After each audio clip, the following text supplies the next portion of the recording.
Good morning, everyone. My name is Nagma Riley, and I'm the Senior Sales and Marketing Specialist in Enterprise Ireland.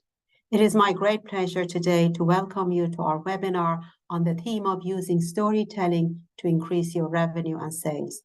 This webinar will take you through the steps you need to build a compelling narrative for your business and to drive growth. Before I introduce the speakers, just some housekeeping rules. The webinar will last just under 1 hour. Speakers will be available for Q&A at the end. Please use the chat box to post your questions. And if there are any EI supports mentioned during this webinar, we will provide information on these supports. I would now like to introduce you to our speakers today. Karagh is the Commercial Director at IMS Marketing. She specialises in working with both Irish and international small, medium and large businesses to help them foster business growth and to compete in international markets. Her insightful approach has made her a trusted advisor for companies across a range of sectors, guiding them through entering new markets, positioning and market development. She provides her clients with the tools they need to tell their unique stories and connect with their target audience. We also have Olivia Breene, who's the Head of Business Development and Marketing at AVCOM. Olivia joined AVCOM as Head of Business Development in 2019, having previously worked in strategic sales leadership roles in the fashion and retail space. She has spent the past 2 years developing and growing AVCOM's strategic proposition. Olivia will tell us how they worked with IMS to use storytelling as a means of engaging with their audience and how some of EI's supports helped them on this journey. I will now hand you over to Karagh.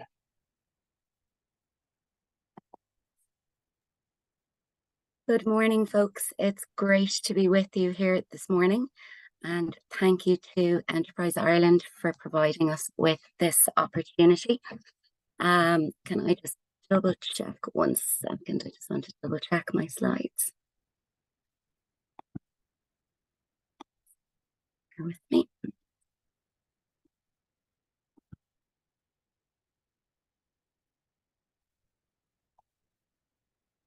Now, can you all see the correct slides?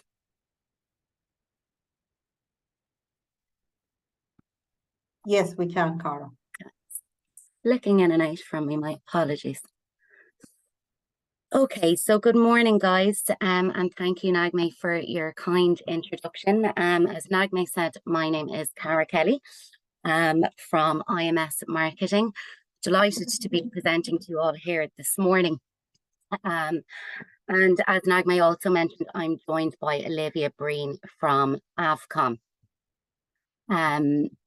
The premium event production agency, and Olivia will share, I suppose, their storytelling journey in what's been an absolutely outstanding success for the company over the last number of months and years, and in fact has enabled them to not only double their revenue but also double their headcount as well. Guys, I'm just going to pause for 1 second. I'm having an issue with my screen here, so bear with me, please.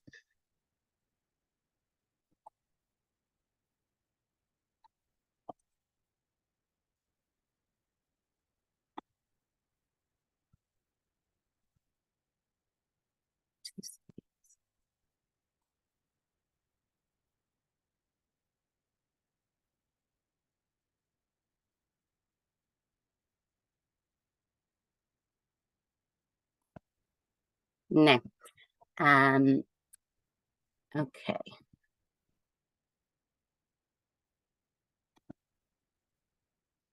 you all see?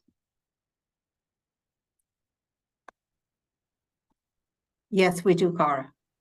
And you can see the presenter mode, Nagme, yes? Yeah, it's called today's session, yeah.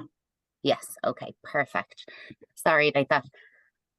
So folks, the key area of focus for the session this morning, I suppose there's 4 elements that we want to kind of discuss. And the first element is what we call storytelling versus telling a story. So many of you guys here today are seasoned sales professionals. But what we want to discuss is the difference between telling your story and the story that your buyers want to hear. So we'll spend some time, I suppose, talking about the rationale and the benefits that value story-based telling can bring to your business rather than product story-based telling.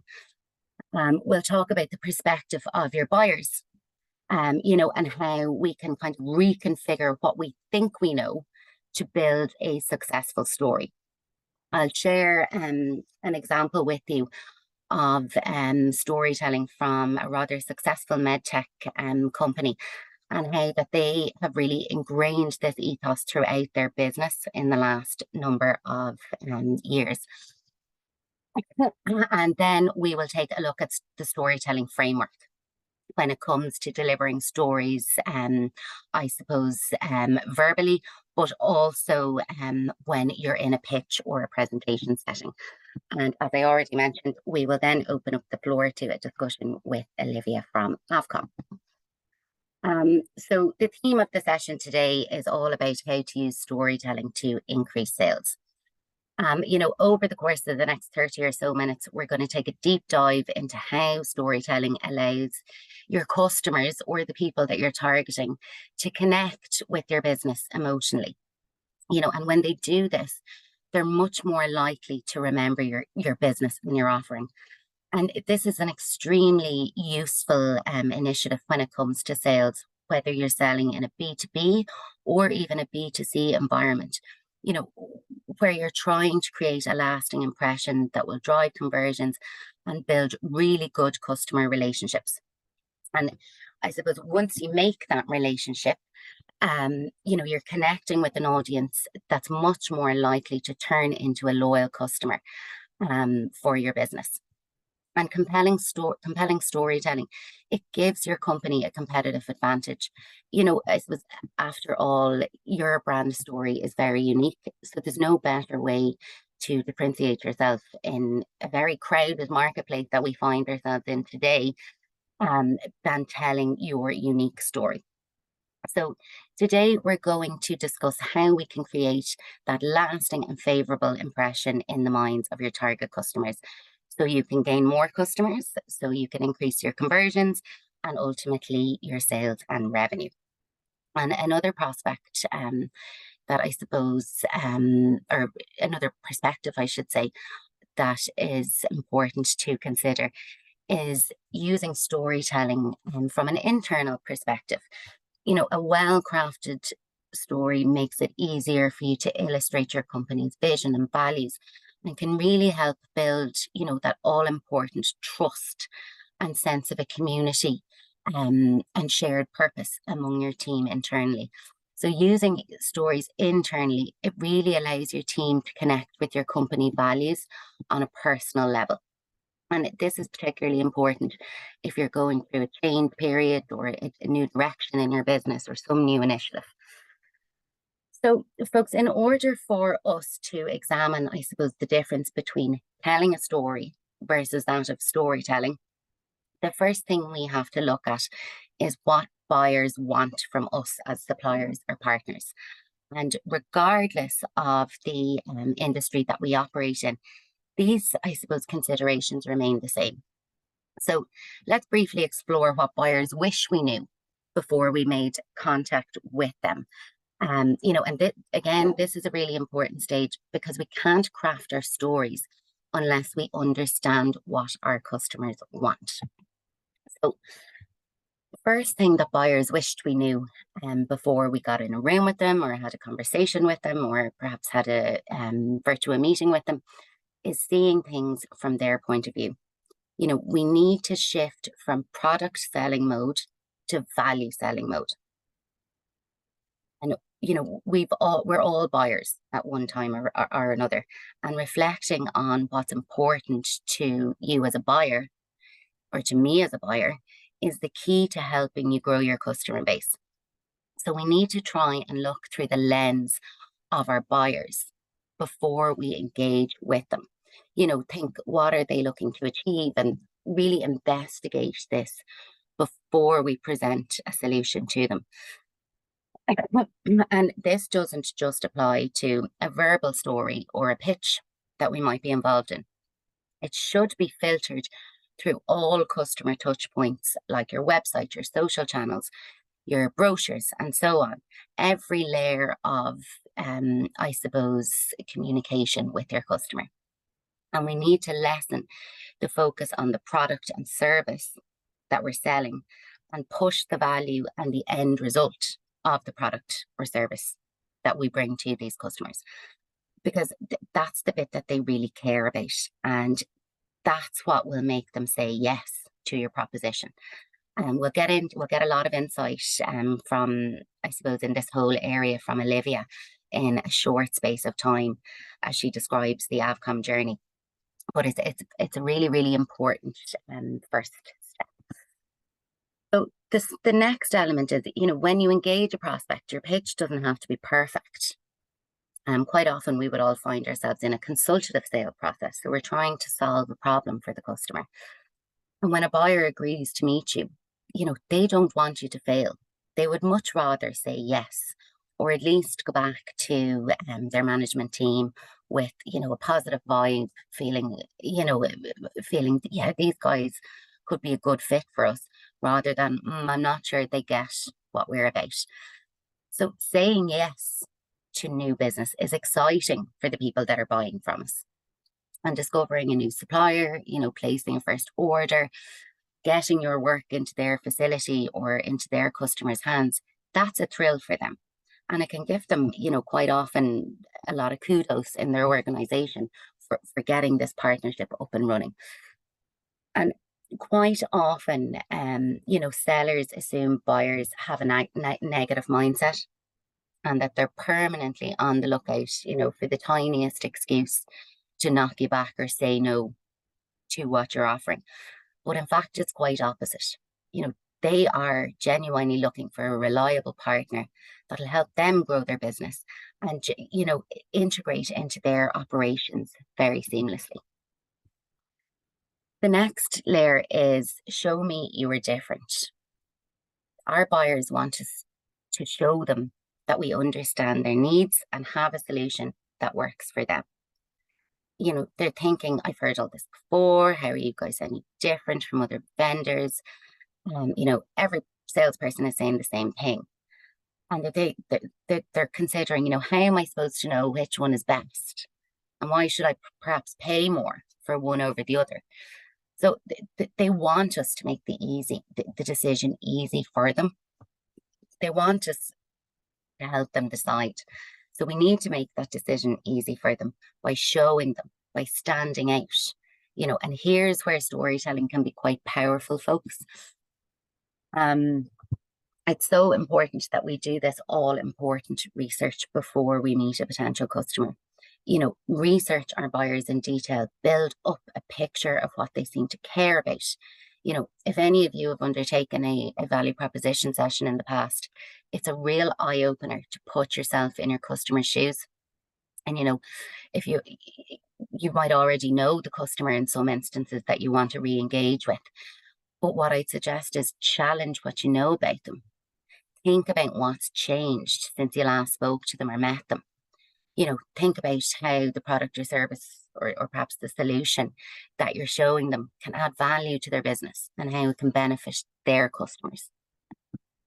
So, guys, I suppose that's the buyer consideration, and it's the foundation for developing a compelling story. So let's spend a couple of moments just talking about storytelling. And I think, it's not news to you guys that stories are a great way to communicate your message or your product in a really engaging and insightful manner. But, why does storytelling work? Well, it works because people have an innate desire to learn about certain developments that might be relevant to them. And people buy into stories because of our inclination as humans to try and make sense of everything. We all think if we're told something, what's in it for me? And our buyers are no different. We try to make sense of everything. And regardless of what we're selling, stories in business are emotional. They're easy to remember. They help spread word of mouth. And quite often what we would see is that storytellers get other people to tell their stories for them. But in order to do that, the stories need to be memorable and they need to motivate. You know, if your stories have an emotional impact and resonate with the person that you're telling them to, and they're relevant to them, your listeners will do most of the work for you. You know, Apple and Steve Jobs is the prime example here. Steve Jobs created an environment where he didn't have customers. He had disciples. You know, it's a rare occasion for an iPhone user to switch to a Samsung or other device model. And, you know, long after Steve Jobs, the disciples remain and they continue to spread the Apple message. And that's down to effective storytelling. There is a saying in the world of sales, facts tell, but stories sell. And, you know, if you want somebody to buy something from you, you have to tell them a story. You can't just tell them what the product or service does or the statistics behind them. You have to tell them what the product or service does for them. And our job as salespeople is simply to assist these customers by demonstrating how and why using our product or service will help them in making perhaps their business life better, or, you know, something help them in their personal life. It's the value of the end result that the product can bring is what we want to be communicating. There's a couple of quotes on screen now, and I think they really concrete the storytelling ethos, if you like. The first one there is by Anne Watson. Stories tell us what we already knew and forgot, and will remind us of what we haven't yet imagined. My personal favourite is no tribal chief or elder has ever handed out statistical reports, charts, graphs, or lists of facts to explain where the group is headed or what it must do. The third one is stories are memory aids, instruction manuals, and moral compasses. Guys, I'd ask you all to think about, you know, how many of you here today remember the details behind a features and benefits chart that a company selling something to you used in their last pitch to you.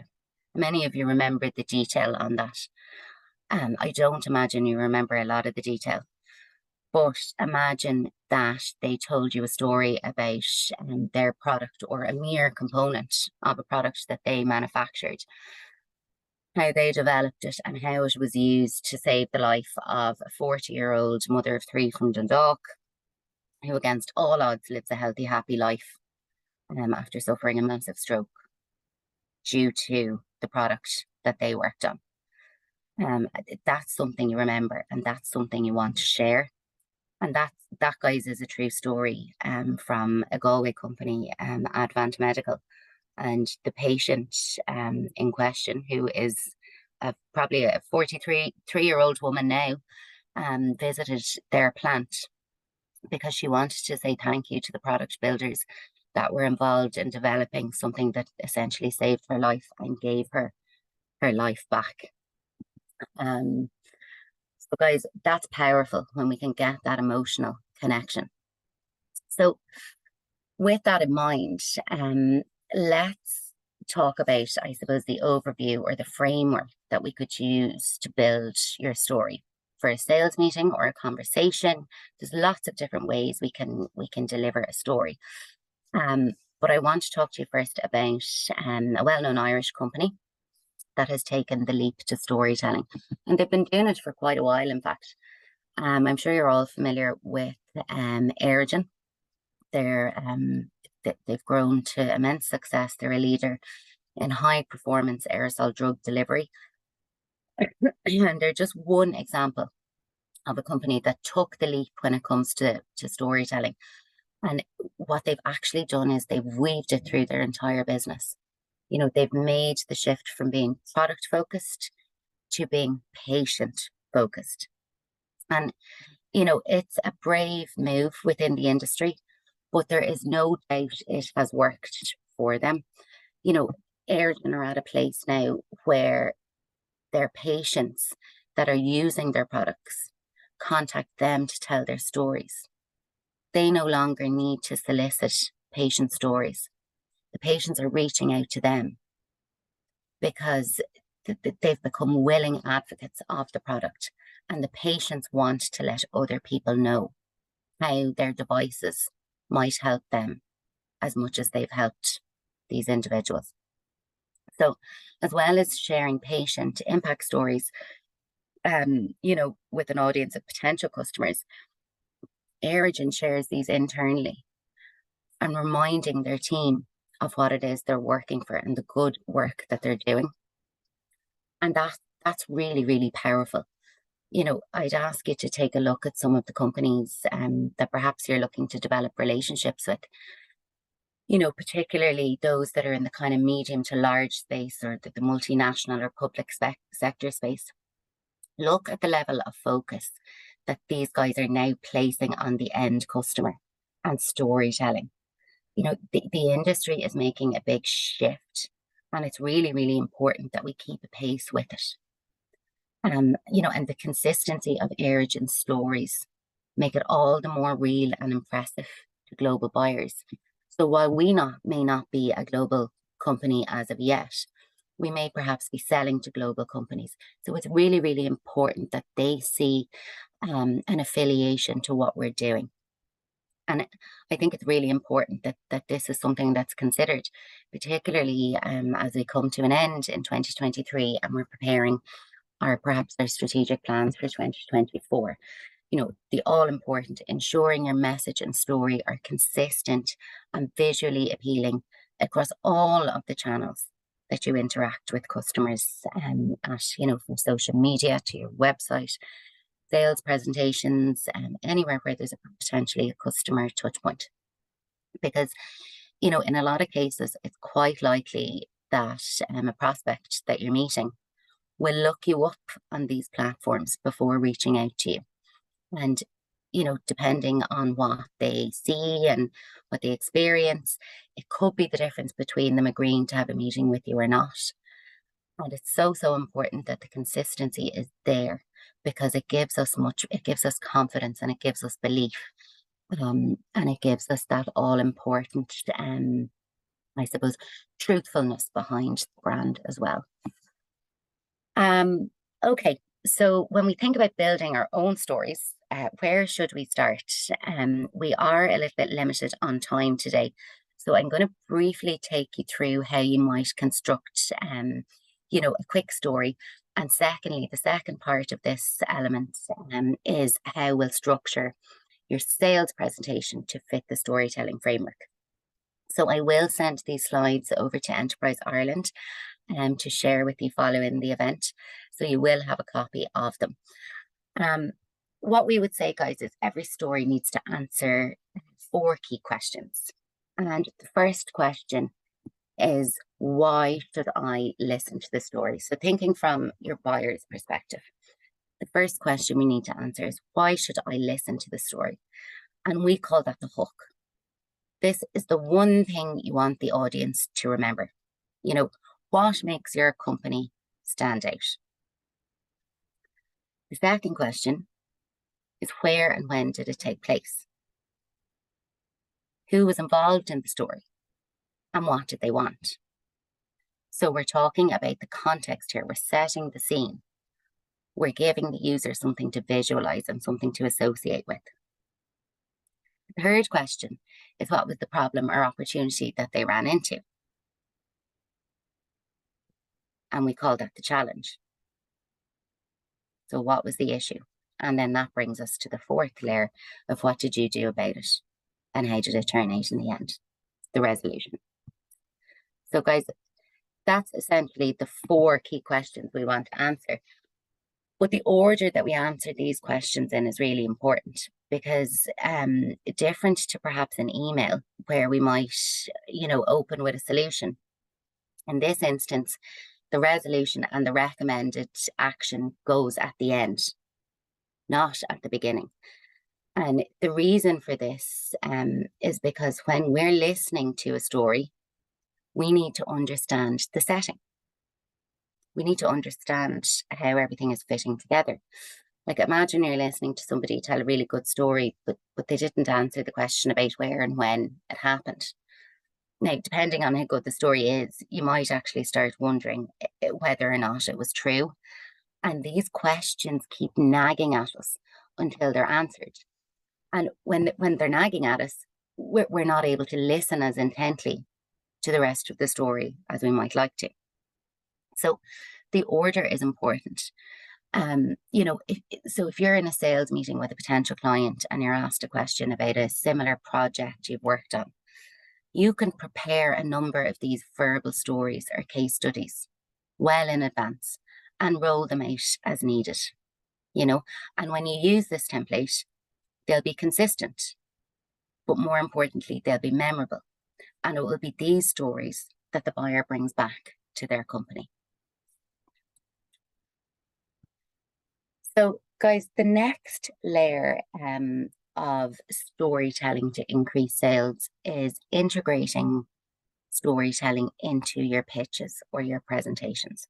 So how can we apply this storytelling model into our next sales pitch? And how can we structure perhaps a PowerPoint presentation so it's reflective of a story? I'd imagine a lot of questions are going to come to mind as we go through the session. So please do send a message into the chat, or alternatively, we will be having a Q&A at the end. But please do pop any questions you might have into the chat, and we will do our best to get to them at the end. So what you can see on screen right now, guys, imagine it's an overview of your slide deck for your next presentation. It's simply all the slides in one place that you're going to present in your next meeting. And for illustrative purposes, we're just showing them as an overview here, okay? We'll go through each section individually in a moment, but from that 360-degree perspective, this is how your presentation might look structurally. It is an example that we've developed for a fictitious company called Zeus Engineering, and its response to a sales lead or inquiry from the multinational Stryker. And Stryker are looking to appoint a new contract manufacturing partner for a new hip implant device that they have developed, okay? The time is tight and production needs to get started really quickly because they've lots of pre-orders from customers all over the world for this new product. So they are looking for a contract manufacturing partner. I suppose in essence, what we can see on screen is how we would structure the sales presentation when we're using the storytelling model. So we can see that it has a hook. We think back to our 4 questions from the stories, it has a hook, it has a context, it has a challenge and a resolution. But aside from that, can you all see what's different about this layout? Take a look at the yellow slides. We've added in slides there for planned interaction and what we might also call audience engagement. And the single biggest challenge of sales pitches or presentations is that all-important audience engagement, involving the people that you're speaking to in what you're sharing. It brings them on the journey with you. And this is true whether you're meeting virtually or in person. Interactivity is key. So guys, the next number of slides are an example of what Zeus might present to Stryker. Our opening slide emphasizes our hook and the needs of Stryker, okay? So in this case, Zeus, our fictitious company, the hook throughout our presentation is illustrating their best practice approach to a contract manufacturing partnership, okay? It identifies with the Stryker goal or need, and it illustrates the outcome or resolution. And this is the one major thing that we want Stryker to remember after we have made a presentation to them. In our second slide, we instantly move into an interaction slide. And the purpose of this first interaction is to get the discussion going. You know, we're starting to make a personal connection and lighten the mood. You know, we want to set people at ease. You might use the slide to give instructions on how the people in the meeting should converse with you. You know, in this example, we say unmute to join the discussion, or type your question in the chat if it's a virtual session. And perhaps if you're in an in-room setting, you might say something like, please feel free to interrupt me at any stage. The purpose of this first interaction is to set the tone for the meeting and put people at ease. Next, then, we bring in the context, okay? The context of the story, or the context of the presentation, and it's the context in terms of the buyer.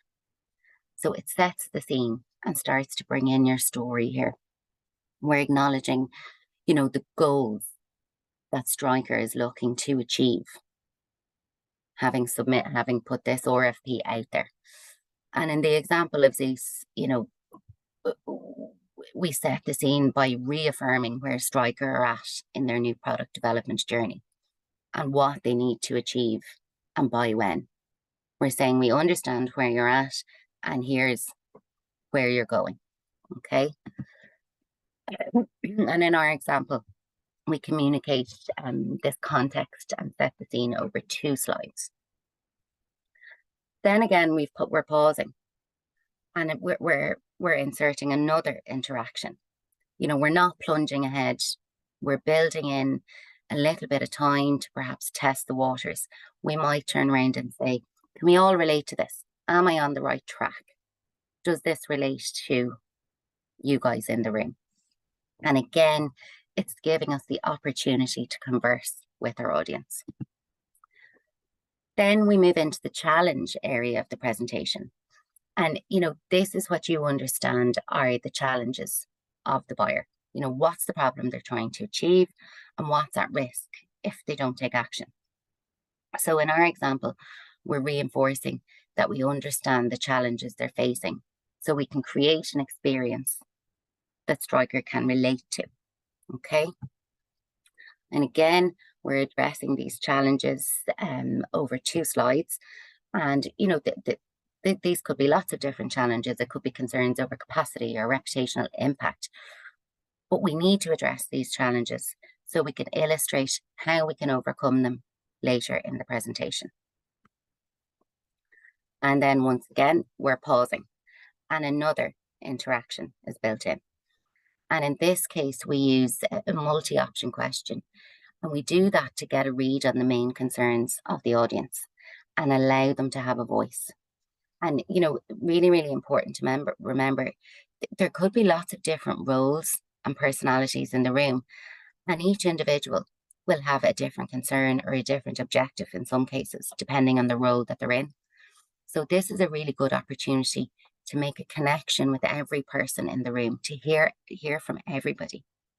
And it also gives us the opportunity to find out, you know, additional information that perhaps wasn't included in the tender. So in this example, our interaction asks, you know, asks 4 different kind of questions, you know, or options. What's your biggest concern when choosing a contract manufacturer? And depending on the answers we get, we can use this when we're describing our approach to delivering a solution later on in our presentation. So can you all see the repetitiveness of the interactivity throughout these slides? You know, how we're actively bringing our audience into the presentation. We're giving them a voice. And, you know, it becomes clear to them that our presentation is very much structured around them and their needs, rather than ours as salespeople, or rather than Zeus, perhaps as a business. Our pitch becomes much more conversational than you simply standing up and speaking at the group.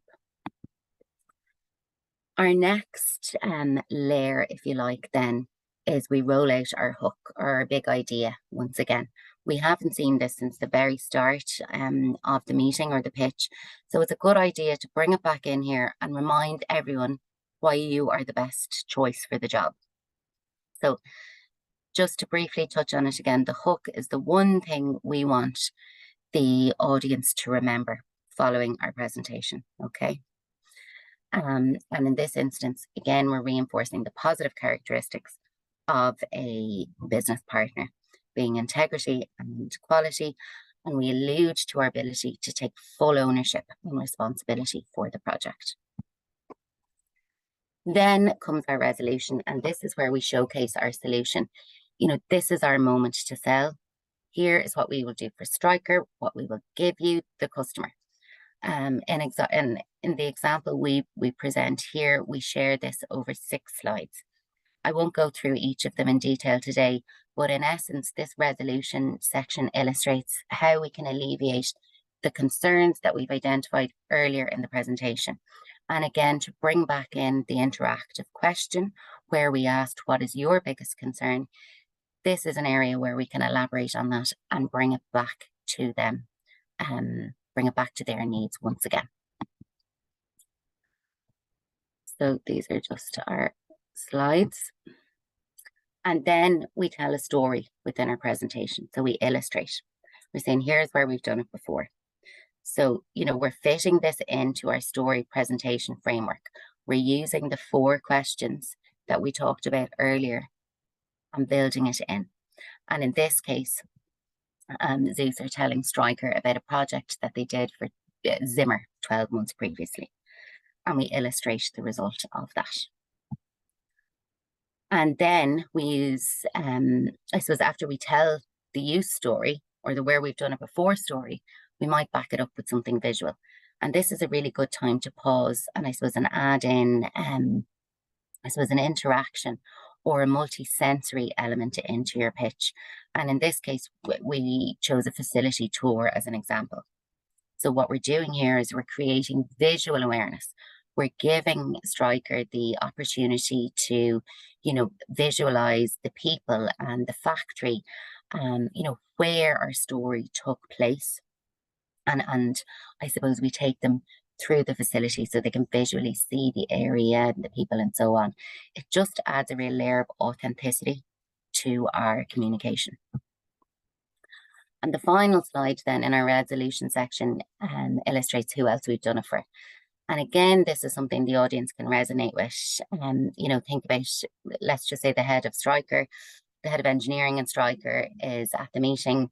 He or she will quickly identify with the Boston Scientific logo, you know, on seeing the logo, they'll quickly start to make connections between the brands and how they're similar in terms of demands and expectations and so on. So throughout this resolution section, we've been building up a sales toolkit essentially that demonstrates our proposed solution in a multi-sensory way. We've used lots of different tools. We've used storytelling, we've used videos, we've used references, imagery, and so on. And people are much more likely to connect and remember our presentation as a result. So we're moving from that monologue to multi-sensory. And this engages people and wants, I suppose, makes them want to listen. Just before we close out the meeting, we reintroduce one final slide focused on the hook. And again, the one key message we want the audience to remember. And it's been consistent throughout our entire presentation.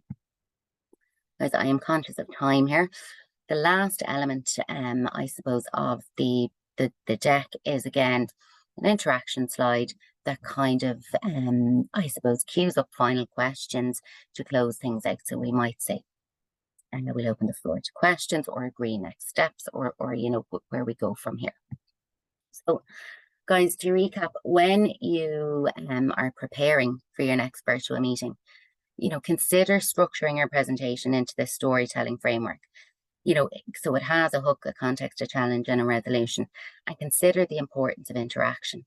If you don't have that interaction, you know, how do you know your audience are actively listening, and how do you know that they're engaged? We need to get that conversation going. And always remember, you know, your buyers want you to do a good job with pitches. Help them out and, you know, give them something that makes them want to listen. So folks, that's it from this element of the of the webinar this morning, I'm going to ask Olivia Breene to unmute and pop her camera on and join me now. I'll stop sharing my screen. Hello, Olivia. Hi, Karagh. Well done. That was great. Thank you very much. Thank you. So Olivia, great to have you here today. Of course, Olivia, we've worked together, so I'm quite familiar with your storytelling journey, but it's been something that you guys have embarked on in the last, I suppose, 18 or so months. And I suppose we're really interested today to hear, I suppose, about that journey, the benefits of that journey, the challenges perhaps as well that you would have overcome as part of that. But just to give the guys a bit of context this morning, tell us a little bit about AVCOM. Who are AVCOM? What do they do? What's your role in AVCOM? Okay, so my name is Olivia Breene. Good morning, everybody. And I'm Head of Business Development and Marketing for AVCOM. And we are a premium event production agency based in Dublin. So although we do national events, we also have, particularly over the last 18 months, embarked on our journey and moving outside of Ireland as well. We originated 40 years ago. We're 43 years old this year. And we started off our journey as an AV services company, and that would be where we're predominantly, I suppose, recognised within the industry as a trusted advisor. And then, particularly over the last 18 months to 2.5 years, we really looked at expanding our service proposition. And actually, this time last year, would you believe, Karagh, we launched as AVCOM, the premium event production agency. And it's interesting listening to I suppose Karagh's description there of how to understand audiences and understand your clients. That is why we evolved into a premium event production agency. It kind of was twofold, really, Karagh. First off, it was understanding the needs of our clients and understanding that we were able to deliver more for them. So I suppose for the last kind of 5-6 years, we've always had design, video production, technical production in-house. And it's always been part of our service offering, but we've never really spoken about it. So when I joined in 2019, I had a lot, as business development, I had a very outward approach. So for me, it was very much outbound selling, understanding our clients and where opportunities arose. And as we started looking at that, I kept on hearing, God, I didn't know you did that. I didn't know you did that. And I was like, okay, we have a problem here. We're truly recognised in one area as trusted advisors and probably in the top 2 in the country. But we actually have this whole other skill set and available value that we can deliver for our clients, but people don't actually know about it. So with that, I suppose that evolved. We had the lovely COVID, which we won't really talk about, but that really kind of catapulted our industry as a whole. And AV services, that used to probably be something when you're developing an event, might have been kind of secondary, was kind of never thought. You always thought about the venue, you always thought about the food, the speakers, etc. And AV was never really something that was kind of front and center. Whereas when COVID happened, obviously we only had our eyes and our ears, so it was hugely important. And then it kind of, people really understood the value of proper audio visual, and then that led into proper production and led into, when people were doing events, large scale events, they wanted it to be either TV production quality, or else they wanted it to be at a level that really was going to give them value for their time. So that led to the expansion into the premium event production agency. And it's funny, I was speaking to somebody from Enterprise Ireland earlier before we started the call, and she was saying to me, premium, and why is that word there, I suppose, as well. She said, I've seen it.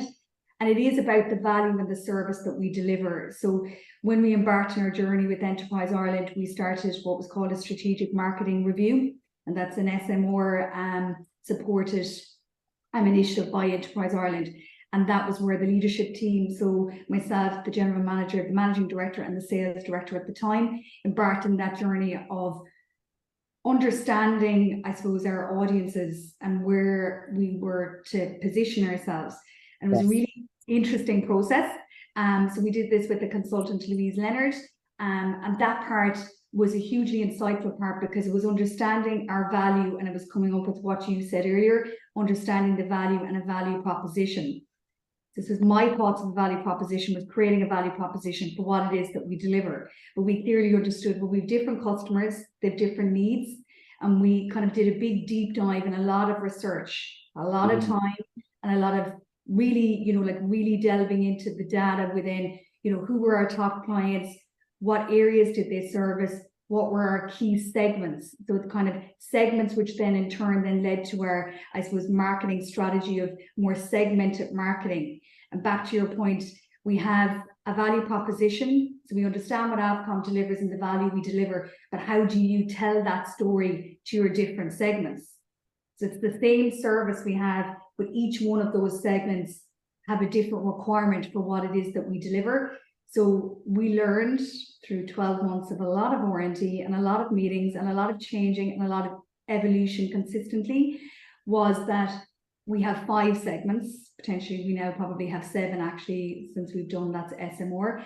And those segments require different aspects of what AVCOM can deliver to them. So when I'm going in to speak to them, when you're going in to do a pitch like what you spoke about earlier, is I speak very differently to each one of those segments because I understand they have a different requirement for me. And I think that was a really key eye-opener and a total game changer for us, because actually that then led to us developing value propositions for each of those companies or each of those segments. And then in turn, understanding in those segments that when you're in those meetings, you might have different contributors as well, that they too have a different, I suppose, want and need from you. Perspective, So, and a perspective. So if we're pitching for a large event, we'll say in a production, and we're sitting there and we have, we've got to the 3rd stage. So generally in our business, it's very much, discovery. So it's understanding what the client needs, how we're going to reach those requirements, discovery, call and meeting, and then you will be going into pitch. So this would be outside the standard tender. This would be kind of our flow of process. And when we're going into pitch, you might be pitching to the head of marketing, and she wants to see all the shiny things and wants to see everything amazing that we can deliver. So it's going to look absolutely beautiful on social media, and they're going to get the value requirement for them. But then you might have a procurement officer, and they're going to be going, well, Olivia is looking for, X amount of money than another supplier. So I have to be able to be relatable to him and understand what it is that I'm going to deliver for him, to give him, and for him to see or her to see the value in why I'm asking for X amount of money and what's my differentiation factor versus a competitor.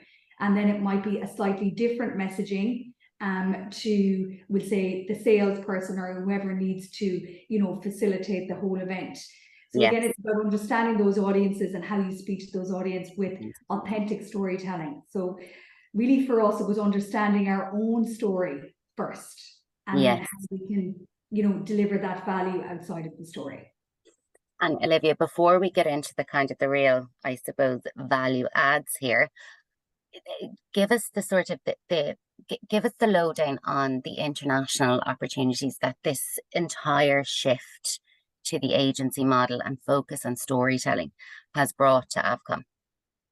Because we're very lucky, we've been in the business for 40 years, so we have a huge already client base. But as you start expanding or really understanding your clients, you see you can actually offer them an awful lot more. And that is why we created the strapline Experience More, because it means we create experiences, but we're so much more than just experiences. And as we kind of evolved in that journey and started showcasing, I suppose, the other aspects of the business, that creates opportunities when you're in discussions. So I suppose it's about understanding. When we start the understanding phase with our clients, we really were able to resonate that there's other opportunities outside of the AV services, which we originally would have been facilitating for those clients. And then it might be, we'll say for one client, it was like, Olivia, could you do this for us in our UK office? Of course we can. So with the agency model, it allows us to be agile. So again, in our agency model, it doesn't mean we went off and we hired 100 more people to facilitate growth. We have a really good, strong partnership model. So we in turn partner with and lead those partners outside of Ireland. So we can deliver in the UK, in Europe, in the States. So it's about, the last kind of 12 months has very much been when we create a trusted partnership and a trusted advisor to a key client, and they're really happy with their service. And they say to us, you know, we actually have 6 other events in Europe. We would love if you had offices in those areas. And we say, well, we don't, but actually we can facilitate the production using the same processes, using the same technical merit, the same design. So all the design and everything remains in Dublin. We would send a technical producer maybe outside of Dublin who would manage everything, and then we would use our partners outside of Dublin to be able to facilitate that. And there's a reason why that. It's not just one, it's more economically viable for the end client, but also from a sustainability perspective. You know, we don't want to be shipping all of our equipment out of Ireland. We want to ship, or we want to export the service, the expertise to be able to facilitate that. Olivia, I'm conscious of, I'm just conscious a little bit of time here. One quick final question. Has integrating storytelling into your business enabled you to charge more for your offering, and was the investment worth it? And I know that's 2 questions. 2 questions. So I never talk about monetary. So when somebody says to me, charge, budget, I say, what value do you want delivered?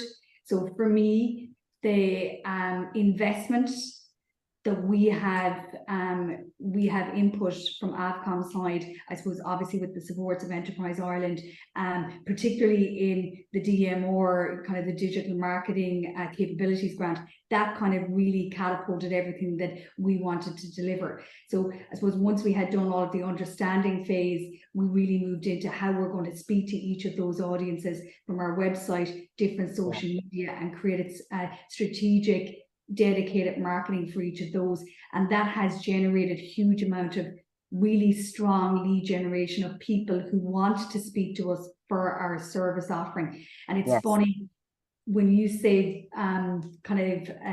you know, the cost of this, etc. Karagh, we don't really even talk about that now anymore, because we really see the value that's delivered. And you know, when I'm sitting in you know, our forecasting meetings for next year, I am kind of going, we've put in X amount of percentage of our revenue into marketing this year.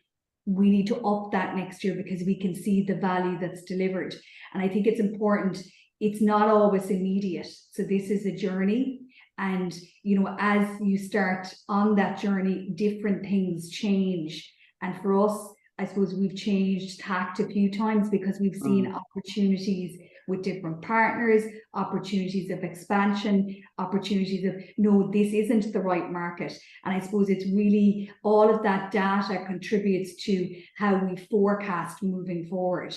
So 100% for us, investing in you know, understanding our value proposition and being able to tell that story has really enabled us to be able to grow. And I think it's also kind of fermented our brand positioning, and that was huge for us. We always had a really good name, but it was about how do you keep that name of a 40-year-old business that's really, you know, and that heritage, and how do we, you know, expand on that heritage, that we're a trusted advisor in other key areas like design, video production, etc. And that has definitely come to the forefront, but it doesn't happen overnight. Olivia, I have a really good question here from a member of the audience, and I think it will relate to a lot of people actually on the call. So I know we're tight on time, but briefly, Olivia, this man is saying that how can he transition this methodology to their product? He understands you're selling a service, but how can the same methodology be applied to products? Well, I suppose it's the same methodology, to be honest, because I suppose I would have worked in retail all of the time, and it brings it back to your point of understanding your own business and what is your own USP. So for me, product is product. You know, and it kind of understands the same sales methodology if you're talking about product selling. But if you're telling a story about what impact that product is going to have for the end client, so it brings it all back to understanding the end client and how you can weave the USP of the product into the requirements of the client.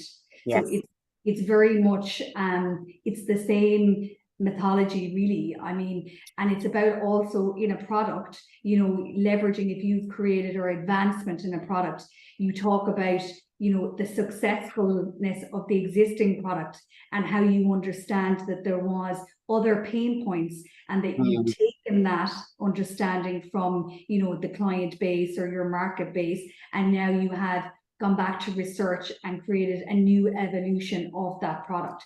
So, you know, if you look at toothpaste or any of those, they're ones that I use all the time because it's the new toothpaste Yes. week. Yeah. Oral-B constantly creating new toothpaste. And why do they do that? Because in their marketing research, it shows that, you know, gum disease is one problem. People want whitening. People want this. People want that. So again, there's all different things that are catering to different markets, but you know, they don't do that just as a blanket. They do it resonating with what the market requires.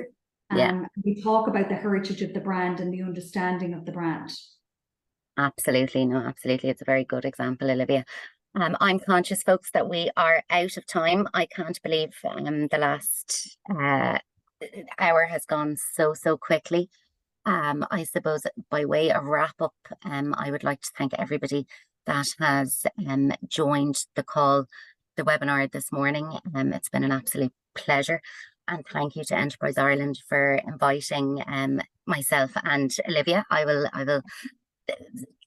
show my gratitude from your behalf as well, Olivia. So thank you genuinely for giving this opportunity to work with you all this morning. If you are looking for any information on Enterprise Ireland supports, there is a dedicated contact number. I think the guys have put it up in the chat. But if you want to take a note of this, Olivia did mention some of them as well. But please do reach out to EI on 01727 2100. That's 01727 2100. And once again, thank you all for your time this morning. I hope you've gotten some benefit out of it. As I mentioned, I will share the slides with Enterprise Ireland and they will distribute them to you following the webinar today. There are some other questions that we haven't got through this morning, so we will distribute them also. But thank you for your time and look forward to your storytelling journey. Thank you, guys. Bye-bye.